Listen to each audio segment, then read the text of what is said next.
Hi, everybody. Dr. Bryan Stoops here, martial arts instructor, university. Wanted to make another quick video for you. And if you are receiving this, what we're really trying to do with this program is we are trying to go in a direction that we've never gone in our industry before. And that model really comes out of something that we do in management and something that we do in leadership for organizations and something that we do in K-12 education all the time, which is process observation. And what's really important to understand about Martial Arts Instructor University, it's not an issue of, if you've been teaching martial arts for 30 years, nobody's trying to take anything away from you. And I mean, nobody's implying that during those 30 years you haven't developed skills.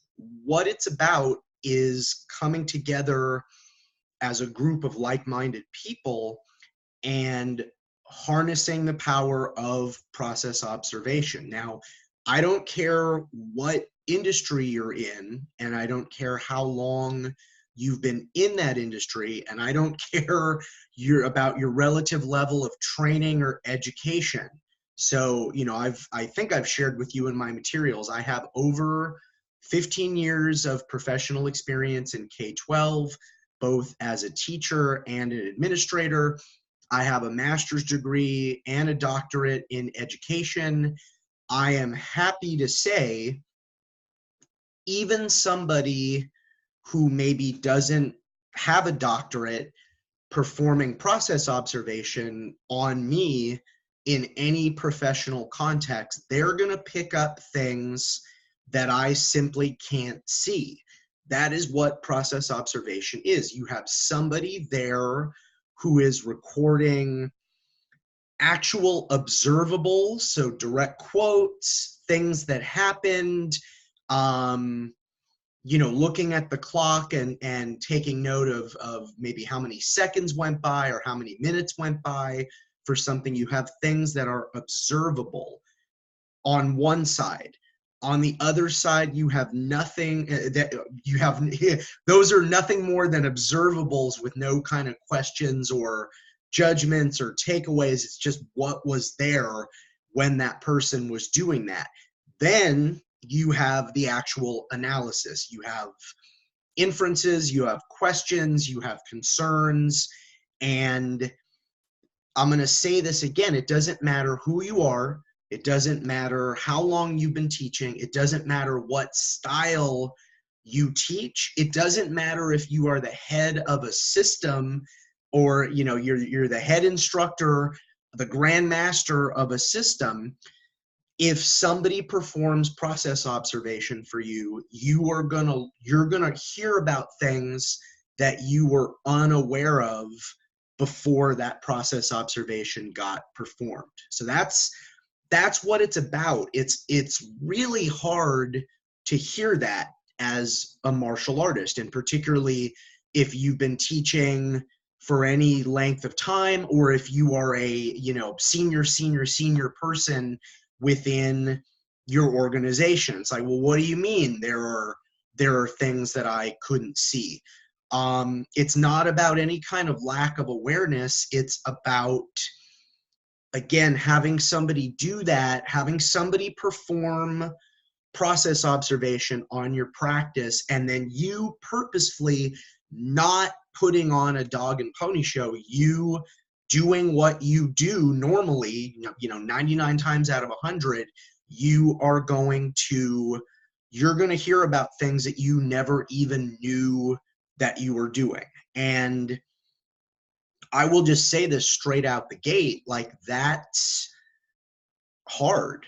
And it's hard when, again, no matter what industry you're in, it's hard when you're really passionate about what you do.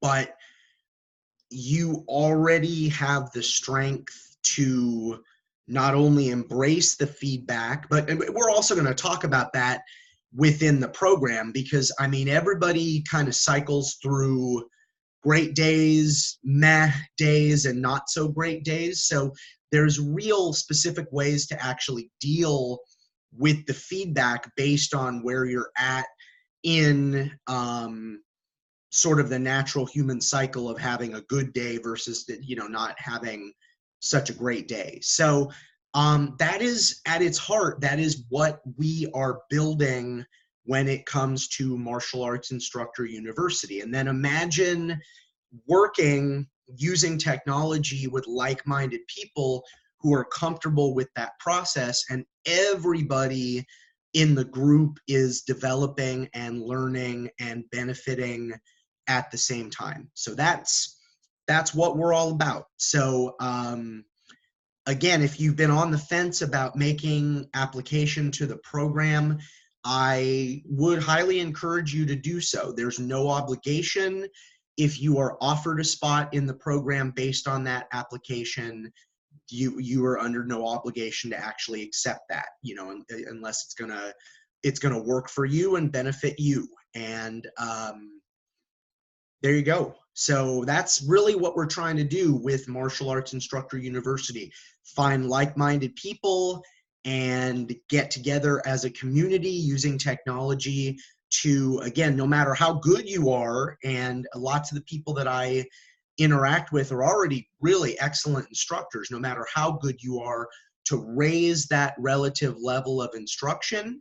And not only to raise the relative level of instruction, there are some, I'll say it very formally, like entrenched paradigms of thinking. There are some standard lines of thought in the martial arts industry as far as logistics and things of that nature. We're also going to define the fact that, I mean, really, as a martial arts instructor, you are bound by nothing but your own creativity. So if you'd like to learn more about that, that's another piece, kind of unlocking that stifled natural creativity within pedagogy and within, I mean, just your own instincts about how you offer martial arts to your students to serve their needs. And that's going to be another aspect of the program, along with just raising all of our relative levels of instruction and service that we provide. So once again, if you haven't made application to the program, I highly encourage you to do so. And I very much look forward to reading those. All right, so I hope it's Friday as I'm recording this. I hope the rest of your day is great, and I hope you have an amazing weekend, and come in on Monday to an absolutely fantastic week next week. So I hope you're finishing up an amazing week and your weekend is fantastic, and then you come into yet another great week. All right, bye now.